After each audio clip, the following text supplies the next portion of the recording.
হাজাৰ হাজাৰ কৰ্মচাৰী প্ৰণাম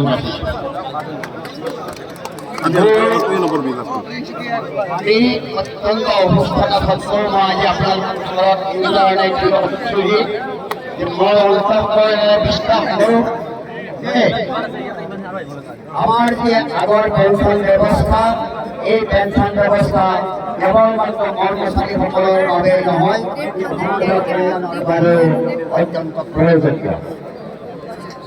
এই ভূৰিবৃন্দ মই আপোনালোকৰ কথা ক'ব খোজোঁ যে মানুহক জোৰ কৰি কৰ্তব্য কৰাব পাৰি, কিন্তু মানুহক দায়িত্ব দিয়াব নোৱাৰি জোৰ কৰি। আজি যদি মানুহৰ ভৱিষ্যতৰ গুৰুত্ব নাথাকে, সেই মানুহক লাঠিৰে দেখুৱাই ভাবুকি দেখুৱাই কৰ্তব্য কৰাব পাৰিব, কিন্তু তেওঁলোকৰ পৰা দায়িত্ব আদায় কৰিব নোৱাৰে। আজিৰ